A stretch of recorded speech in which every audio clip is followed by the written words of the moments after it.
E nós temos que resolver o problema do Amazonas. Ele custa mais de 50 bilhões de reais por ano, só a manutenção dessas renúncias fiscais.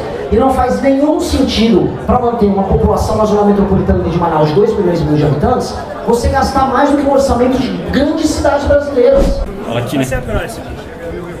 Renan, num país em que a classe baixa recebe diversos auxílios para benefício próprio e a classe alta também está numa posição confortável, justamente por serem ricos, e a classe média é sempre prejudicada, é a que mais taxada, paga a conta de tudo isso, tanto que não é à toa que a classe média é revoltada e 90% de quem está aqui faz parte dessa classe.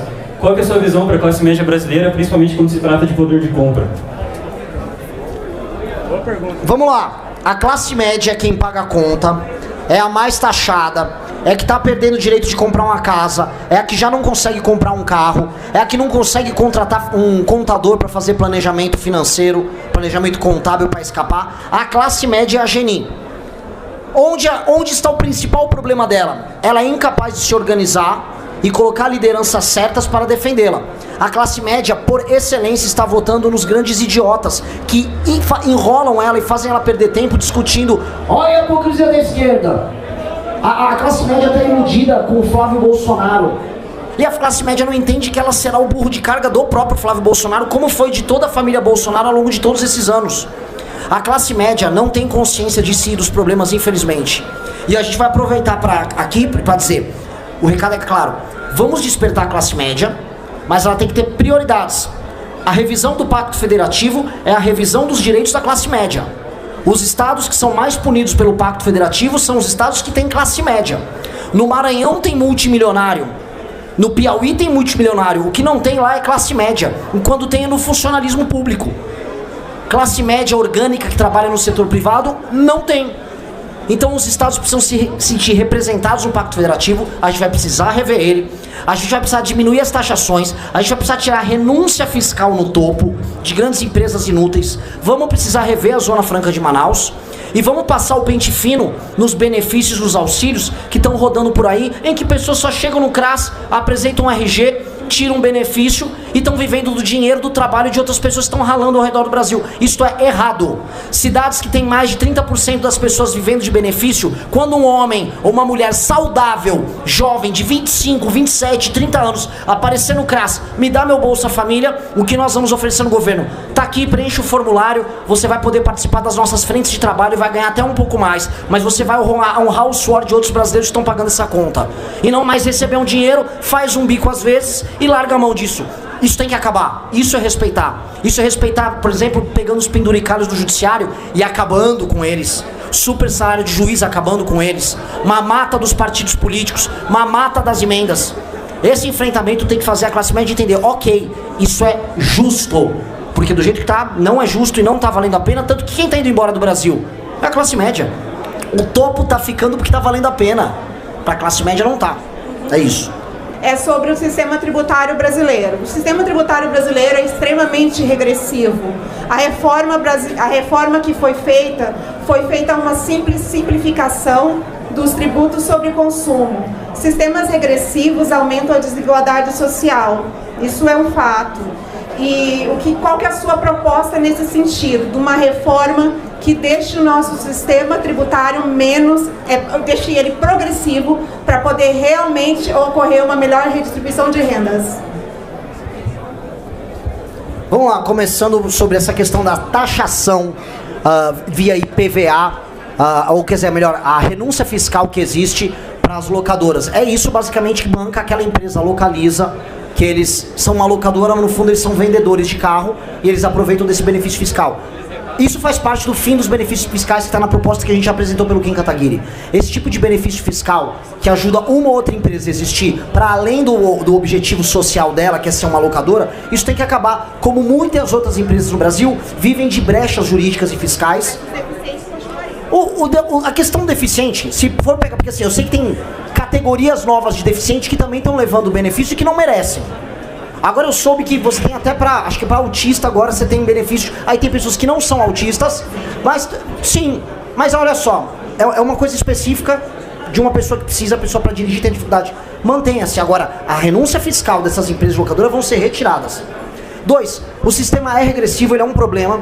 O sistema ele pune o consumo e quem, para entender o que ela disse, ela está certa o que ela falou, o modelo nosso tributário, quando ele impacta muito sobre o consumo, ele faz com que as pessoas que não poupam, ou seja, as pessoas mais pobres, paguem proporcionalmente a renda dela mais parte dos impostos. E sim, isso está acontecendo. E sim, com o novo IVA, isso vai acontecer ainda mais, porque aumentou demais os impostos sobre serviços e os impostos sobre comércio como um todo, tá?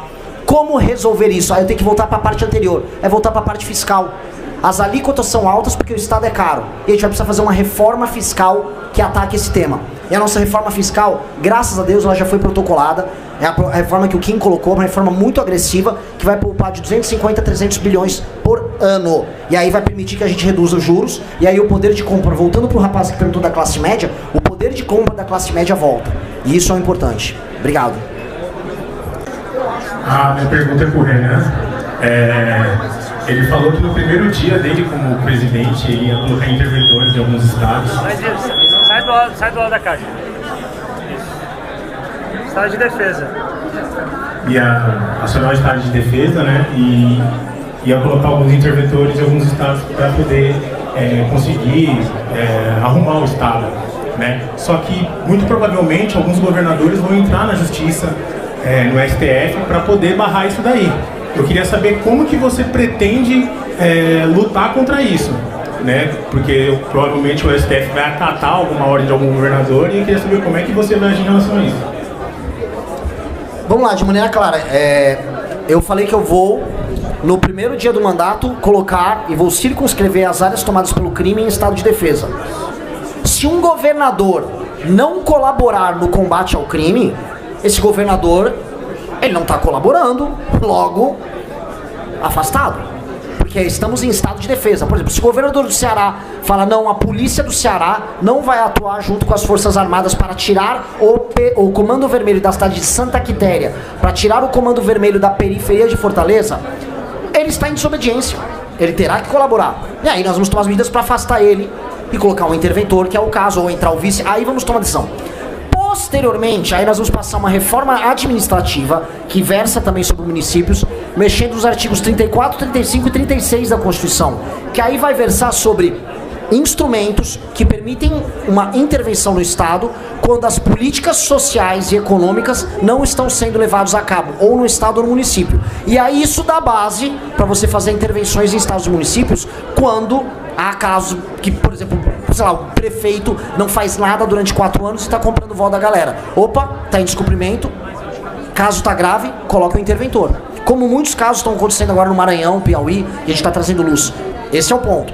O primeiro passo é o passo de atuar com o estado de defesa para retomar o Estado brasileiro. É isso. Calor do caralho. Boa noite. Primeiramente, o senhor disse que ia rever a questão da Zona Franca de Manaus. Pois bem, como vai ser a situação dos estados do norte em relação ao seu governo? Se vai rever a Zona Franca, vai acabar afetando esses estados. Como é que eles vão ser colocados nesse tipo de governo? Pois bem, vamos lá.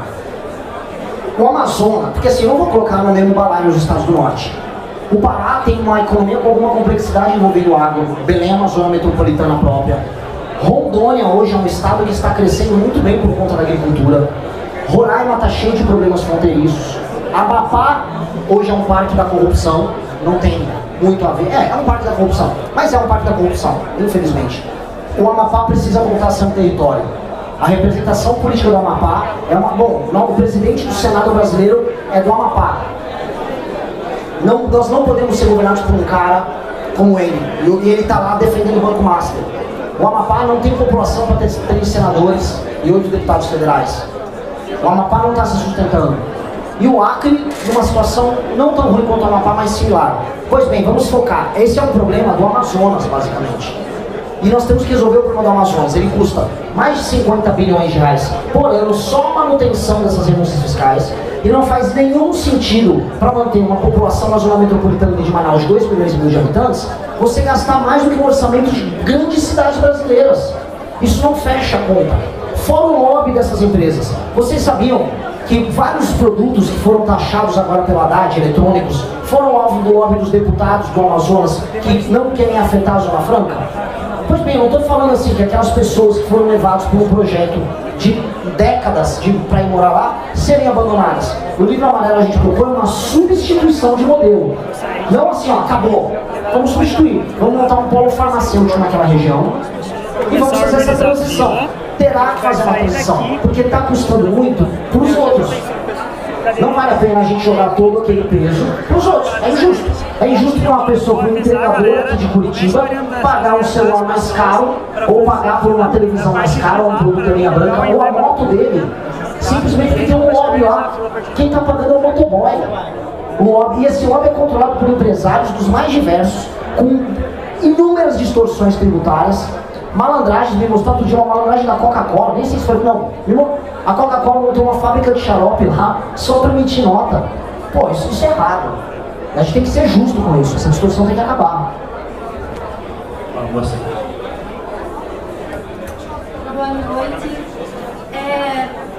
Minha dúvida é bem simples, eu só queria entender como que na prática vai funcionar o processo de mudança da Constituição, visto que a Constituição é algo quase intocável hoje em dia. Como que começa esse processo e até onde ele termina?